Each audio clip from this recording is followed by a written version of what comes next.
Baiklah, Carlos mengangguk lalu menatap Guru Sen. Maaf Bu, pelajaran hari ini sampai di sini dulu. Tinggalkan saja, materi pelajarannya aku bisa mempelajarinya sendiri.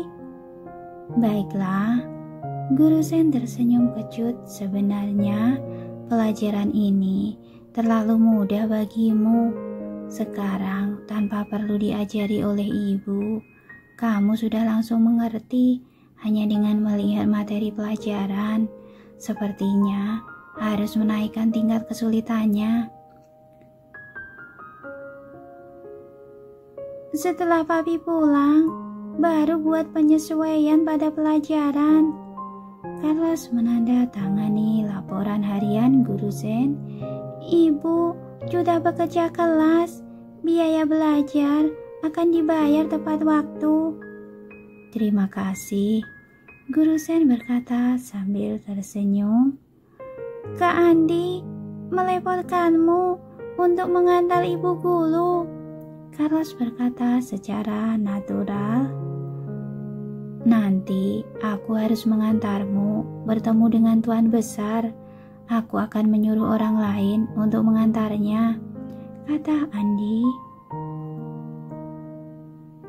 Karena kelas selesai lebih cepat, copet yang diatur untuk mengantar guru sedang pergi melakukan hal lain. Kak Andi, antar ibu guru dulu. Nanti biar Kak Kiki yang mengantarku pergi. Itu juga sama saja. Perkataan Carlos sangat sopan. Dia selalu bersikap hormat terhadap para pelayan, wanita maupun para pengawal. Namun aura mendominasi yang penuh wibawa terpancar di matanya yang jernih membuat orang tidak bisa menentangnya. Baik, Andi mengangguk berulang kali. Silahkan sebelah sini. Carlos, sampai jumpa. Guru Sen melambaikan tangan berpamitan dengan Carlos. Sampai jumpa. Carlos melihat mereka pergi. Dalam hati dia pun bernafas lega. Sebelumnya saat Andi mengantarnya pulang ke rumah, dia kabur di tengah perjalanan dengan alasan sakit perut. Jika hari ini Andi yang mengantarnya pergi lagi, Andi pasti akan lebih waspada dan dia pun tidak akan bisa kabur. Jadi ia mencari cara untuk membuat Andi pergi. Carlos kembali ke kamar dan berganti baju yang lebih santai. Dia membawa tas ransel kecilnya yang sudah disiapkan sejak awal, mengambil ponsel dan beberapa peralatan, memakai kacamata hitam lalu bersiap pergi. Tuan Muda Carlos, mobil sudah siap. Kiki berbicara dari luar. Oke, Carlos keluar dari kamar. Hari ini persiapan Tuan Muda sangat lengkap, ucap Kiki sambil tersenyum. Di restoran Kastel Dongeng ada kegiatan panjat tebing dan paintball. Pakai baju ini lebih leluasa. Carlos selalu berbicara dengan tenang, tidak akan membuat orang melihat kejanggalan apapun. Ternyata begitu, Kiki berkata untuk menyenangkan Carlos. Tuan Muda Carlos sudah cerdas sejak lahir, ternyata juga tertarik pada olahraga. Kak Andi biasanya lebih tenang. Carlos meliriknya sekilas. Oh, wajah Kiki langsung memerah. Dia pun terdiam dengan panik. Kecerdasan intelektual dan emosional ketiga anak ini sungguh mewarisi tradisi anggota keluarga Wellens. Berbicara dengan sangat sungkan dan sopan, tetapi membawa aura mendominasi yang tegas. Saat naik ke mobil, Carlos menyadari ada dua pengawal lagi, maka dia pun berkata dengan kesal sambil mengerutkan kening. Hanya pergi ke Kastel Dongeng, tidak perlu mengutus begitu banyak orang untuk ikut kan? Tuan Muda, ini adalah perintah Tuan Besar. Kiki buru-buru menjelaskan. Tujuan utamanya adalah untuk melindungi keselamatanmu. Awalnya jangan aman, tapi jika mencolok seperti ini, sebaliknya akan mudah menarik perhatian orang lain. Carlos sangat bersikeras. Sebelumnya, Kak Andi juga mengantarku seorang diri dan tidak terjadi apa-apa. Apakah Kiki sungguh tidak percaya diri pada kemampuanmu sendiri? Bukan. Tentu saja bukan begitu. Kiki buru-buru menyuruh kedua pengawal itu mundur. Tenang saja, aku seorang diri juga bisa melindungi tuan muda. Merepotkanmu. Carlos langsung naik ke mobil lalu duduk di kursi belakang. Dalam hati Kiki merasa takut. Anak ini berusia 6 tahun, tapi auranya mendominasi yang kuat untuk membuat orang ketakutan. Sungguh tidak tahu bagaimana dirinya setelah besar nanti. Mobil dinyalakan lalu perlahan-lahan pergi. Carlos menunduk dan melihat ponselnya. Roxy burung itu masih tertidur. Carlos sungguh tak bisa berkata-kata, juga tidak tahu bagaimana situasi di villa sisi utara sekarang. Orang-orang itu ada atau tidak, dan bagaimana dengan elang yang bengis itu. Dia menyalakan musik di ponselnya. Suara itu membuat Roxy terbangun karena kaget.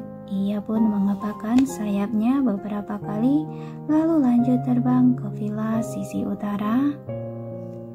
Carlos sedikit bernapas lega. Roxy burung bodoh ini akhirnya mulai terbang kembali. Sekarang gilirannya yang bergerak. Kak Kiki, minum air. Carlos membuka sebotol air dan menyerahkannya pada Kiki. Terima kasih tuan muda. Kiki mengambil botol itu dan meminumnya beberapa tegak, lalu meletakkannya di samping dan lanjut mengemudi. Kak Kiki, sudah berapa lama kakak menyetir? Carlos menatap punggung Kiki. 7 tahun. Kiki menjawab sambil tersenyum. Saat berusia 18 tahun, saya mendapatkan SIM dan langsung menyetir. Meskipun masih muda, tapi saya sudah pergi ke banyak tempat dan kemampuan menyetirku sangat stabil. Tuan muda tenang saja. Kalau begitu, seharusnya punya insting untuk mengerem saat kondisi genting kan? Carlos berbalik bertanya. Tentu saja, kami sudah melalui pelatihan yang sangat ketat. Meskipun tertembak, juga harus menghentikan mobil dulu untuk memastikan keamanan tuan. Saat berbicara, Kiki merasa ada yang tidak beres. Kepalanya juga mulai terasa pusing. Bagus. Bibir Carlos mengunjungkan senyum tipis.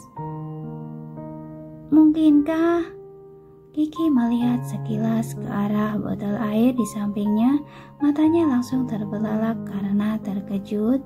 Tuan muda, kamu... Tenang saja, aku tidak akan menyakitimu. Roxy terbang keluar. Aku hanya ingin pergi mencari Roxy saja. Sambil berbicara, Carlos juga mengenakan tas ransel kecilnya. Berhenti di samping, lalu tidurlah di mobil. Kepala Kiki terasa sangat pening. Ia mengambil ponselnya dan berniat menelpon rekannya, tetapi tangannya sangat lemah dan dia pun bersandar lemas di kursinya. Mobil bergerak maju dengan tak stabil. Saat kondisi genting, Kiki menginjak remnya.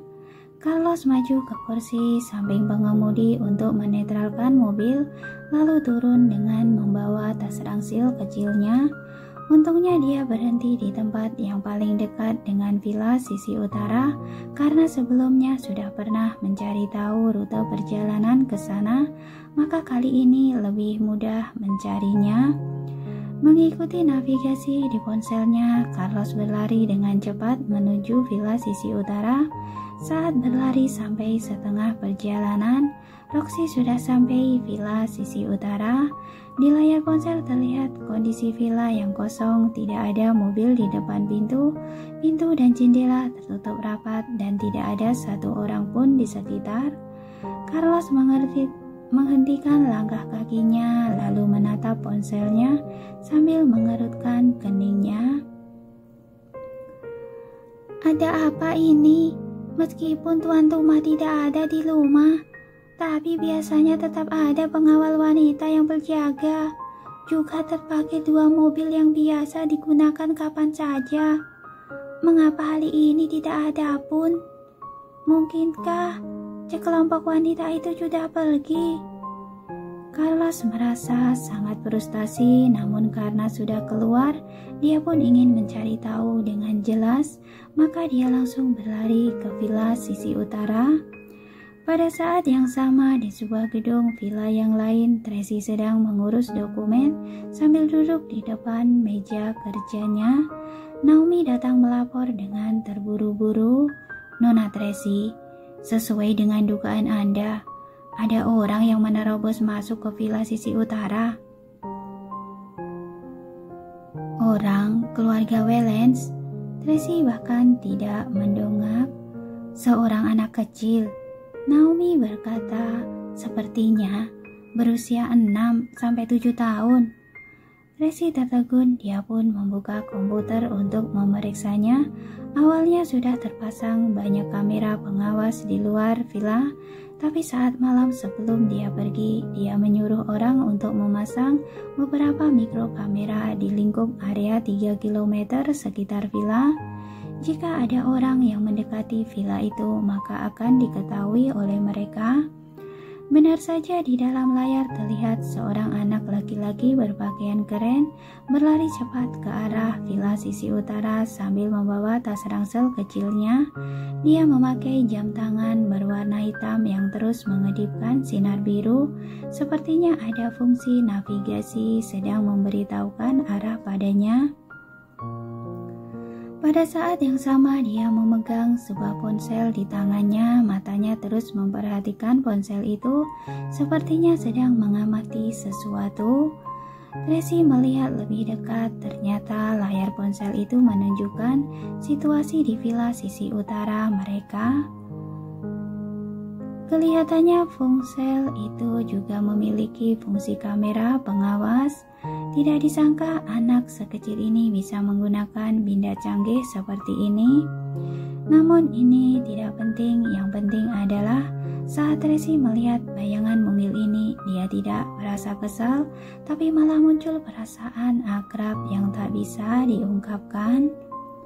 Siapa anak ini? Tracy menatap bayangan mungil itu. Paula sedang memeriksanya. Naomi berkata, kelihatannya anak ini berusia 6-7 tahun, tapi dia malah berkeliaran di gunung seorang diri. Juga tidak ada orang dewasa yang menemani. Selain itu, dia juga bisa menggunakan benda canggih seperti ini. Mungkinkah? Naomi teringat bahwa orang-orang keluarga Wellens pernah datang untuk memperingatkan bahwa elang peliharaan ini mengagetkan tuan dan nona muda keluarga mereka. Mungkinkah tuan muda keluarga Wellens? Tiba-tiba Naomi tersadar, itu berarti putra Presiden Daniel. Tracy menyipitkan mata dengan dingin menatap sosok kecil itu.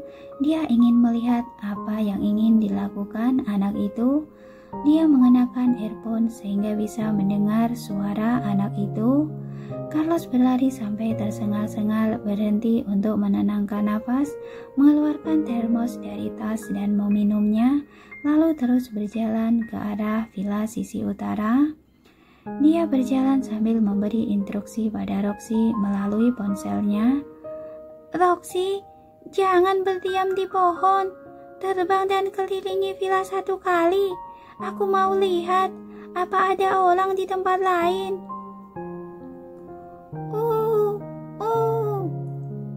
Roxy mengepakkan sayap dengan enggan, terbang dengan perlahan-lahan. Kamu marah sekali. Kelak tidak boleh terus-menerus dikurung dalam cangkar. Itu membuatmu semakin malas. Carlos sangat tidak puas dengan sikapnya. Tracy segera mengganti gambar tampilannya menampilkan video kamera pemantau di sekitar villa. Dia melihat seekor beo yang sedang mengelilingi villa. Apa itu? Naomi mendekat dan melihat seekor beo. Katamu. Saat ini Paula datang dengan tergesa-gesa melaporkan pada Tracy, Daniel punya 3 anak, kembar 3. Anak pertama dan kedua adalah laki-laki, namanya Carlos Wellens, dan Carlos Wellens. Anak ketiga adalah perempuan, namanya Carla Wellens. Mereka juga memelihara seekor burung beo. Selesai bicara, Paula mengeluarkan tablet. Di atasnya ada foto registrasi sekolah ketiga anak. Roxy berdiri di pundak anak perempuan, terlihat sangat lucu. Ketiga anak ini sungguh menggemaskan. Saat melihat ketiga anak, muncul rasa suka di hati Naomi. Saat melihat foto, tanpa sadar hati Tracy bergetar. Muncul sebuah perasaan aneh yang tak dapat dijelaskan, terlalu rumit untuk dijelaskan dengan kata-kata. Sekarang bisa dipastikan ini benar putra Daniel. Naomi melihat foto lalu melihat komputer. Hanya saja tidak tahu ini anak yang pertama atau kedua. Tampang kedua bocah ini sama persis. Tracy menatap komputer saat melihat kaki anak itu hampir menginjak sebuah batu yang ditutupi lumut hijau. Dia segera memberi instruksi, "Cepat matikan jebakan, cepat!" Naomi segera mengoperasikan komputer. Carlos menginjak sesuatu, sedikit tersangkut. Dia menunduk dan melihatnya, lalu terus berlari ke depan. "Matikan semua jebakan!" Tracy memerintah dengan tegas. "Baik." Naomi mematikan satu persatu jebakan. Anak itu berlari di sepanjang jalan. Naomi sibuk sampai jari-jarinya hampir terkilir. Akhirnya dia sudah mematikan semua jebakannya. Dia mendongak dan melihat komputer. Anak itu tiba di luar villa tanpa terluka sedikit pun. Carlos mengangkat tangan. Roxy mengepakkan sayap dan mendarat di punggung tangannya, menggosok wajah kecil Carlos dengan kepala kecilnya yang berbulu. "Aku tahu, kamu sudah bekerja keras. Istirahatlah sebentar." Carlos menyuapi air dan makanan pada Roxy, meletakkannya di pundak, lalu mulai mengamati villa ini. Tadi dia sudah memeriksa melalui kamera kecil di tubuh Roxy. Sudah dipastikan tidak ada orang di rumah.